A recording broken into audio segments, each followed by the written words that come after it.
Welcome to Wanna Bet, the daily gambling game show that takes betting seriously, but not much else. Get our favorite plays on the totals, sides, props, exotics, and futures to jump on now. So let's get it started with Jason and Ben. Let's get it started with Jason and Ben. Let's get it started with Jason and Ben. Subject custom care calls about the concept fairly known. Let's get it started with Jason and Ben. Let's get it started with Jason and Ben. Hey, wakey, eggs and bakey, top of the morning to you. Good day, mate. That was pretty bad. Guten Tag.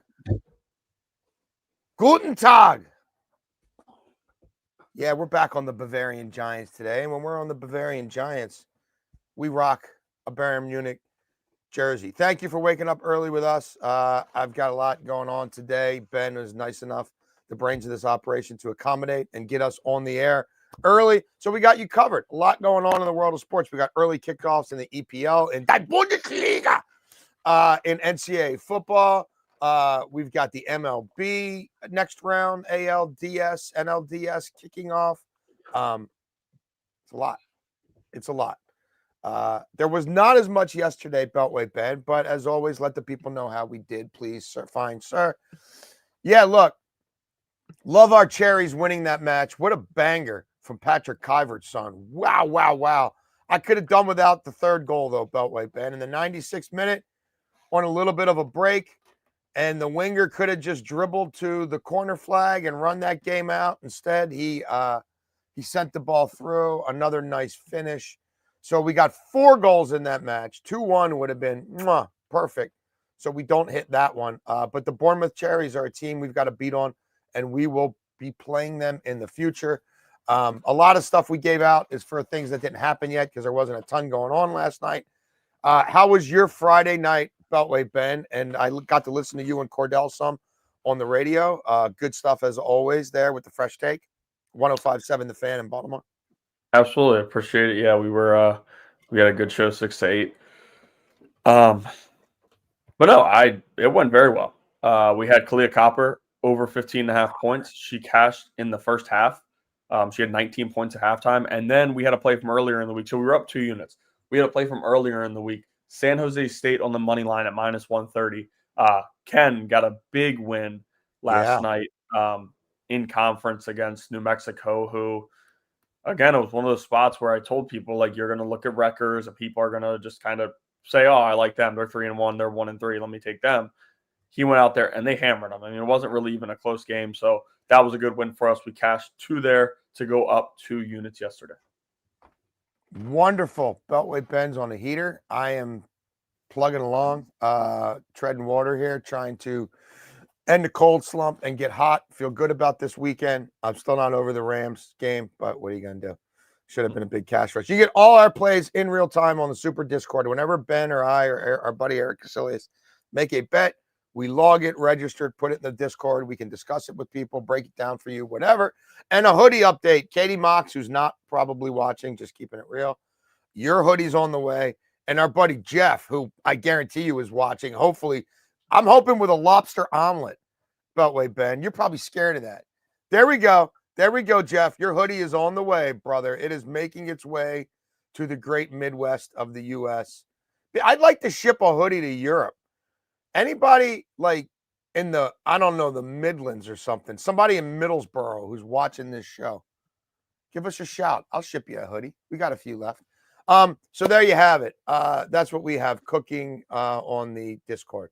All right, if you're new to the show, first, second, third down, 3 favorite bets Ben and I have made since yesterday's show, because there was always a yesterday show. 4th and long, could be 4th and long or 4th and short. Could be a long-term play, a futures play, or it could be something that's going to hit in the first quarter, first 30 minutes of a match, first half, whatever. Overtime is football season. We have football parlays every effing day. Beltway Ben, first down. Where in the wide world of sports are you taking us? I think it's to the MLB. And listen, I get it. Not a lot of people want to be the person sitting in front of the TV rooting for a walk. It's not a fun thing to do. But we're here to cash you money. And Aaron Judge against the Toronto Blue Jays has 15 walks in 13 games. Wow. And in 9 of those 13 games, he's drawn a walk. We've heard Schneider talk about how he doesn't want to let him beat him. And Kevin Gausman, look at Judge's numbers against Gosman. I liked what I saw from Judge in the Red Sox series. It's a guy that has never been good in the playoffs. He's really struggled, but in the Red Sox series, we saw him turn it on a little bit. Not much power. It's a lot of singles, but still, I think Schneider is going to be careful. I don't think he is going to look back at the playoff history that he's had. I think he's going to be careful as he has. And there's also been a lot of intentional walks. Nobody on 2 outs, they're intentionally walking Judge. I get it. Things are different in the playoffs.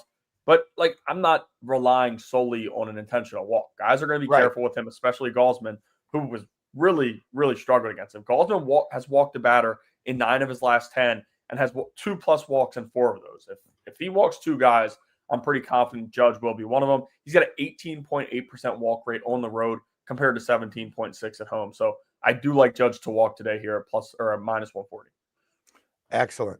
I told you guys I was probably going to cut back on college. It's just you can't handicap everything, and there's so much variance in college.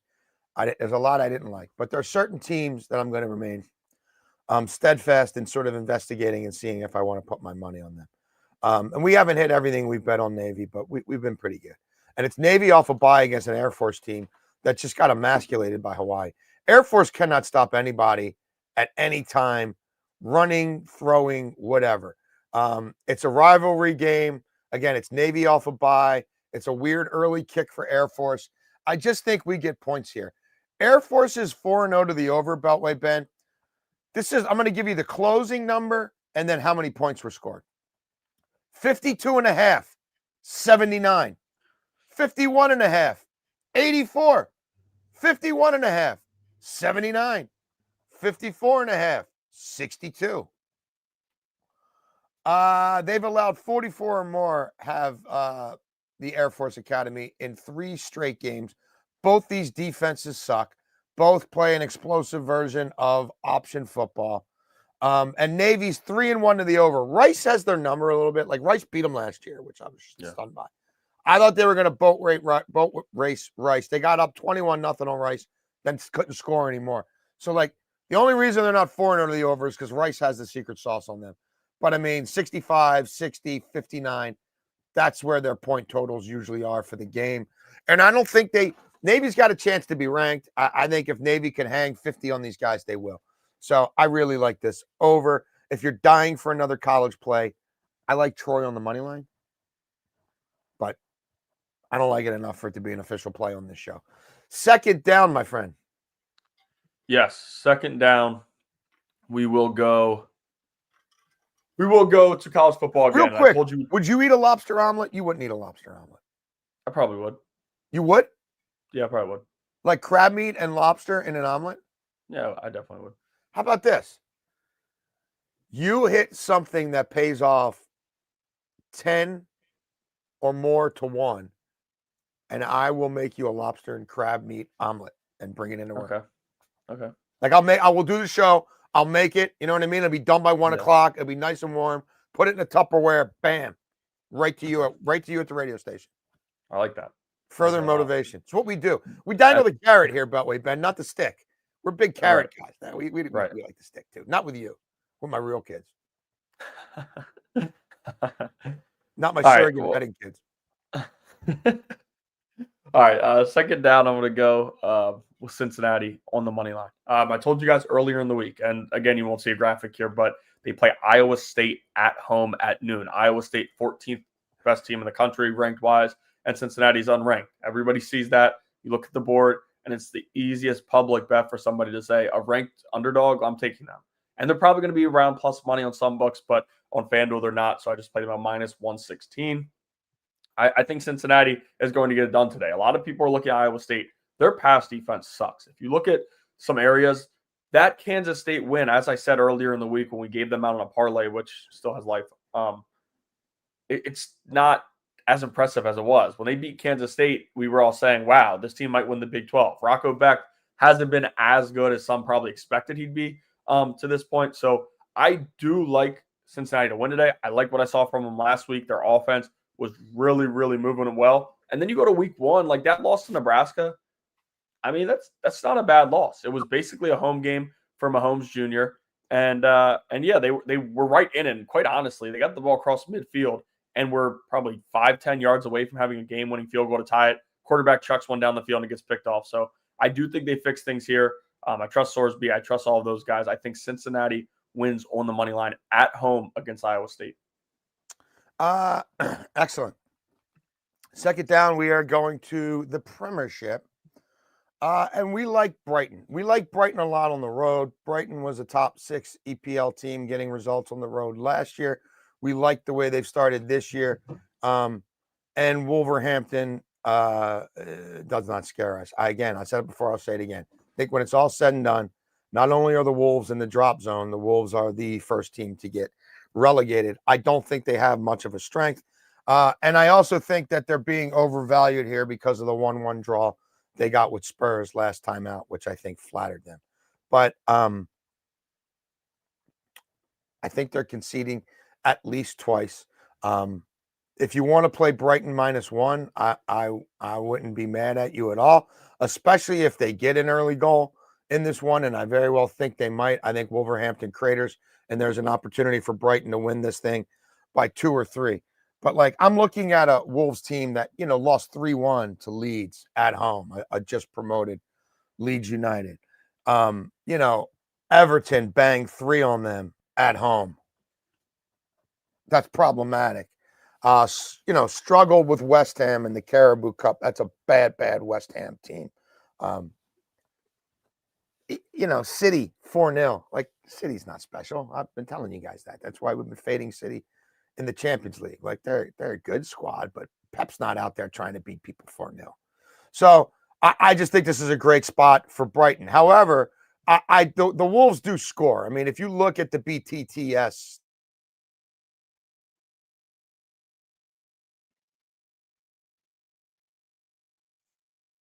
they're not playing Champions League type sides. So also in this match, we have the Brighton double, which is them getting a result, win or draw, and both teams scoring. And you can get plus money on that as well. So we're protecting ourselves a little bit there. Maybe the Wolves score early. Maybe Brighton has to chase the match. Maybe we get into a 2-2 type situation, in which case we're still on plus money there. Third down, Beltway Ben. Third down's probably a play you're going to like. And this is not me betting them to win. Do I need to get one of my dogs ready? Is this a potential GG situation? Remember this, Mook? Yes, we need to bring him back out. We do. No, the play I'm going with here, Freddie Peralta over his outs, over 14.5 outs. Listen, first off, I told you guys a while ago, I bought into the Cubs before the deadline, not after. I would like to see them.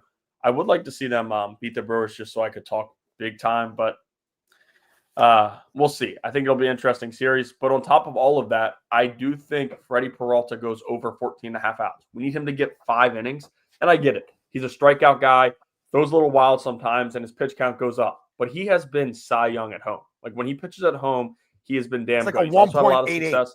Yeah, and he's also had a lot of success against this lineup this season. So I don't think that they get to him. And even if they do, he can't give us 5 1/3. Like, 14.5 outs is going to be a prop for a lot of guys because we know how quick managers are, with the leash for their pitcher. The Brewers bullpen they have a few pieces late. The Brewers bullpen does not want to be in the game in the 5th inning. Yeah, like the 5th inning, you could not go to them, especially in game 1 with the crowd into it. That would set, a different standard for this series. So I think we see Freddie Peralta again, 5 innings. Like, even if he gives up 3 or 4 runs, which I don't expect, but how would he not go 5? So when you have an ace like that, a guy who's pitched in the postseason, a guy who's been around a while, I think they trust the guy enough. And over 14.5 outs to give me 5 innings feels like a steal for me, and it's at -145. I like it. We're on it with you, me and Meaty. They haven't officially announced starters for Monday yet, right? Because these guys don't play again until Monday. In my notebook, it's working ahead. I think it's a Quinny P day, Beltway Ben. So you can just imagine. There's going to be at least one baseball bet on that Monday Night Football show. I can guarantee that. Third down. We're going back to the Bavarian Giants. We're on this match a bunch of different ways. Like we've told you, we think this gets loose.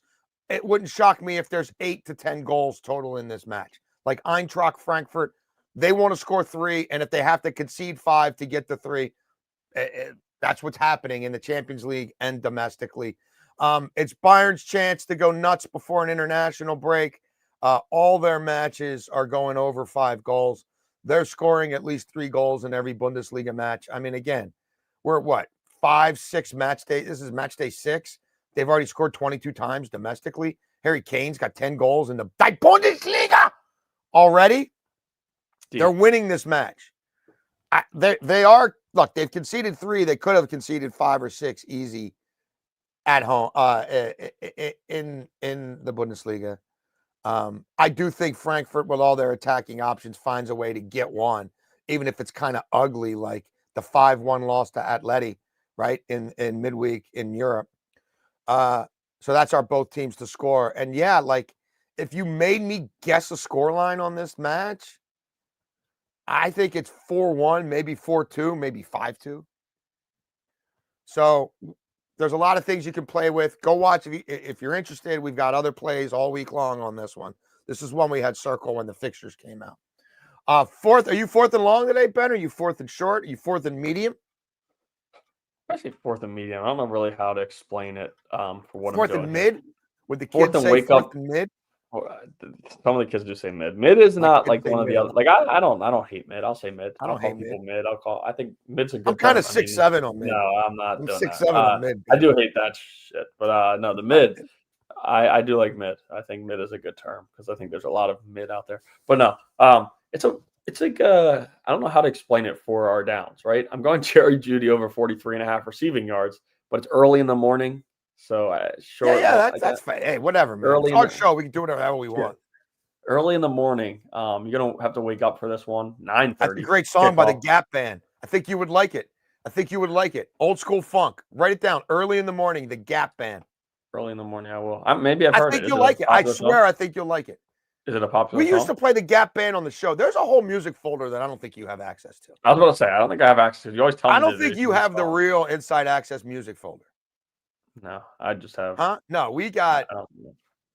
Yeah, we've got go-go. We got funk. We've got old school R&B. Anyway, yeah, the one I have early in the morning. Gap. Maybe I've heard it. Is it a popular song? I might have heard it. I don't know if I'd say popular. Okay, maybe not. I mean, it was popular. It was popular in certain, like it was. I mean, like on urban radio in the early to mid '80s. Yes. Well, we'll see. But I'm going Jerry Jeudy over 43.5 receiving yards.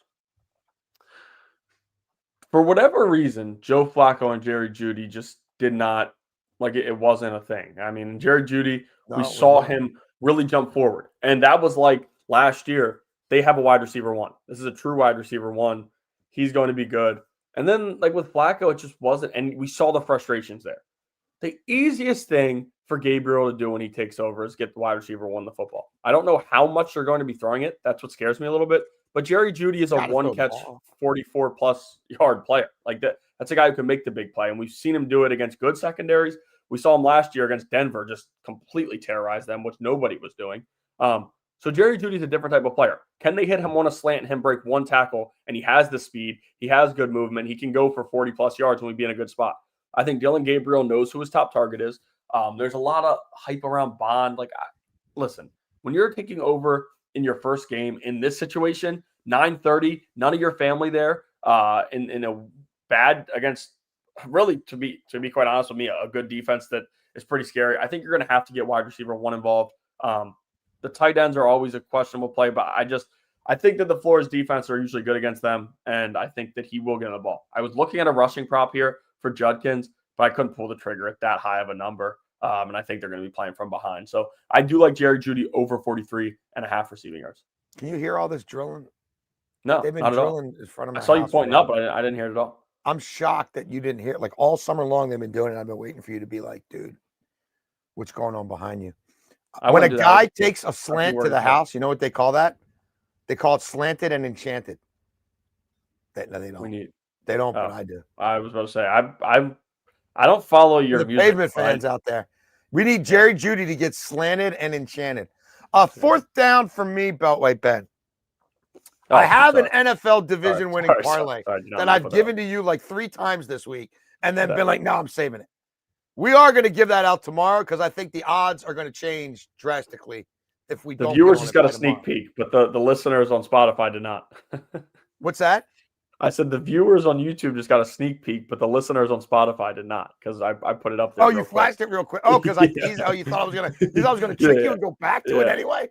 Yeah. No, I'm dumb, but I'm not that dumb. Well, yeah. So you might have got a sneak peek, but I doubt. You'd have to be like play the record backwards. You'd have to like pause it and like hold it and scribble it down. We're just going to take the Phillies at plus money to win this series. They're great at home. It's a real home field advantage. It's a lot of travel for the Dodgers. A lot of their starting pitchers are better at home. The Dodgers are not a good road team.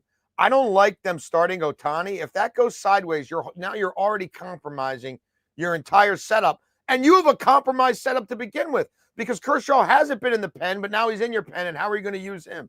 You don't have a true 7th, 8th, or 9th inning guy. I think we're going to see a lot of Emmett Sheehan. And that was fine for a while in the regular season. It's also been bad for a while in the regular season. Like, I don't think the Phillies are fearing taking Emmett Sheehan out in their little bandbox of a ballpark. The weather will probably be a little bit of a factor. That is a raucous crowd. I know the Phillies sometimes come up short. I don't think the rest was long enough to really screw them up. Like, I think they're probably equal teams. I think the Phillies have better starting pitching. Because I don't know, like Snell, weird stuff happens. Like it could be it is a short series. I mean, how many outs are you getting out of Ohtani today? I mean, even if it's going great, are you getting more than 12? Right. It just seems like it doesn't feel right to me. And I really hate their bullpen, and bullpens matter. The Phillies have been great at home. It's really hard to repeat. And with the way these series are priced, this is one of the only ones that I could get to.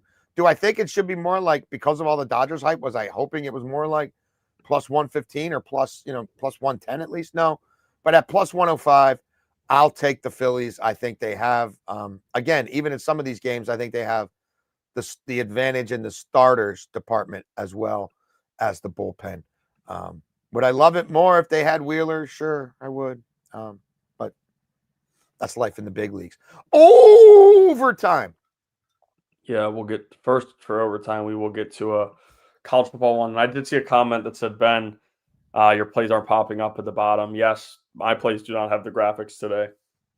So Ben was working late last night, and I had him turn this around early. So there's a lot of pre-production that goes into this show, and that's all Ben, because I don't know what the hell I'm doing. So I'll be quite honest with you. I woke up early, was ready to go, and then randomly woke up at 8:20, and it was like, what just happened? But it's all good.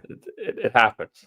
But I'm still here. You know what you can do when you're done and you walk your dogs? Re-listen to the show on Spotify, and then just when he does his plays in your phone, just say, "Oh, you know what I mean? Hit just record it in your phone. Oh, Ben's got right." And I can make it easier at the end when we put the betting slip up. I'll say what my 5 or 6 plays are just to make it easier for him. But here's a college football parlay just for the day, and it's a lot of alternate lines and spreads as we always do. Corporate lines. Corporate lines, exactly. Kansas State plus 17.5 at Baylor.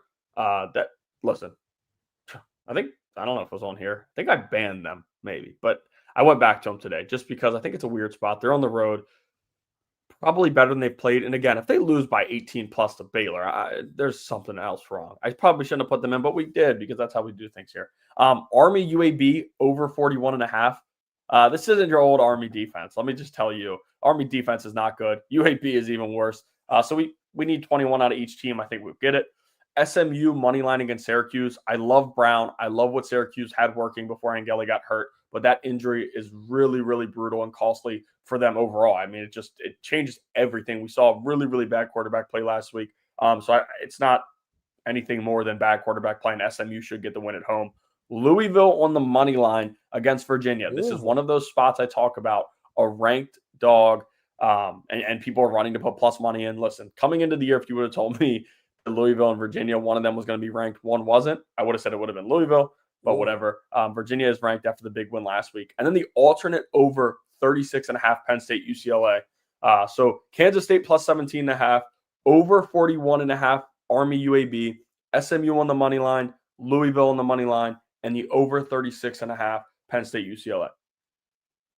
Like it. Yeah, consume this show in a bunch of different ways. Can you say Louisville?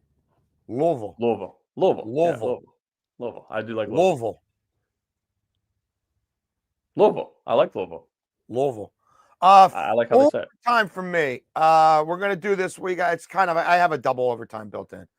Derrick Henry over 19.5 carries. I'm with you. John Harbaugh's talked about since they got their ass kicked in Arrowhead is ripping his offensive coordinator, Todd Monken, who's excellent because Derrick Henry's not seeing the ball enough.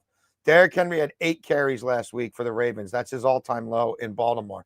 When they faced the Houston Texans on Christmas Day last year, he carried 27 times. That's his career high in Baltimore. The Ravens ran the ball 43 times in that game for 257 yards or something like that. They used a jumbo offensive lineman 13 times in the run game. When they did that, those were all carries for Derrick Henry. And that's when Lamar Jackson was playing. Lamar Jackson's not a run threat to vulture from Derrick Henry in this game because Lamar Jackson's going to be watching from the sidelines. I think he might carry it 25 times in this game. I've got other running plays on this game, but like with Cooper Rush, his first start as a Raven at home in a must-win game, I just don't think they get too cute here. And I think they stick with the run game, even if it's 3 yards in a cloud of dust. Because if you do it 4 times in a row at 3 yards a carry, you're moving the chains and you're keeping your horseshit defense off the field. Also, in this game, I like Woody Marks a lot. He's taken over from Nick Chubb. He likes running outside the tackles, and that's the strength of this Texans offensive line in so much as there is one. If you dig down on the numbers, they can run off tackle some. And this kid in space is a demon. He had a college football season where he caught 80-some passes. It's clear that Stroud likes having a short option in the screen game. Stroud was the most hit quarterback in the league last year, in part because Bobby Slowick didn't have a horizontal screen game really implemented.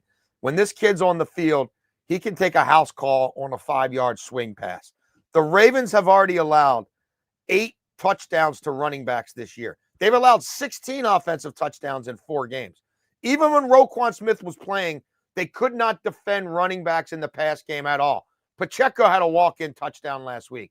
The rookie running back, 7th rounder from Kansas City, had a walk-in touchdown last week. 6 more balls caught by running backs last week. Running backs have caught like 30 balls against the Ravens already this year, right? It's tied for the worst in the NFL.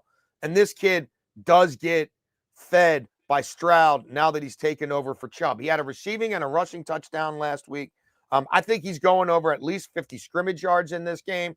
And Stroud is not a rushing option really in the goal-to-go situations. He doesn't really activate his legs. I'm also have sprinkled on Marks to get in there twice at 13-1. If that happens, Ben's making me a lobster omelet. So that Not is a good cook, but yeah. Yeah, that is the show. Tomorrow we'll have a normal Sunday show at noon. Ben, I've already given you my stuff because today's gonna be crazy. My phone's probably gonna die at some point. Are you gonna storm the field? What's that? Are you gonna storm the field if they win? I'd be game for it. I did last year against USC. I'm game for it. Might as well, because it's going to take forever to get off that parking lot anyway. Yeah. Sold out. Yes. Stadium formerly known as Bird Stadium. What do they call it now? CQ something? CQ. Yeah. So I'll be at College Park all day with my family for family weekend at Maryland. We will be back tomorrow. Ben, you can show everybody what we did yesterday. And then you want me to give my plays real quick? Yes. All right. Anybody listening here, I will go with what we're doing. First down, Aaron Judge to walk at -140. I gave full reasoning for that before, but I do like Aaron Judge to walk. Second down, we are going with Cincinnati on the money line today against Iowa State at -116. Third down, Freddie Peralta over 14.5 outs recorded at -145. Fourth and short would absolutely it's a weird short play, but whatever. Jerry Jeudy over 42.5 receiving yards. And then overtime, we are with Jason as well, but we also, Jeff, thank you for putting it in there to make it easier for them. Jeff's the man. Jeff is the man. Kansas I State can't wait to plus. see Jeff all sexed up in my hoodie, looking like hoodie. $1 million. I'm very excited for that as well. Plus 17.5. Army UAB over 41.5. SMU money line, Louisville money line, and then the alt over 36.5 in the Penn State UCLA game. And then Jason gave out Derrick Henry, which you can call a joint play for us because I love that as well. Derrick Henry over 19.5 carries is a 1-unit play for me as well. All right, I got to run. Thank you guys for watching. Lobster Bibs on Tuesday, I think, according to the shipping notice. We will be back tomorrow. You want to bet? We want to bet. Thank you for betting with us. Die Bundesliga!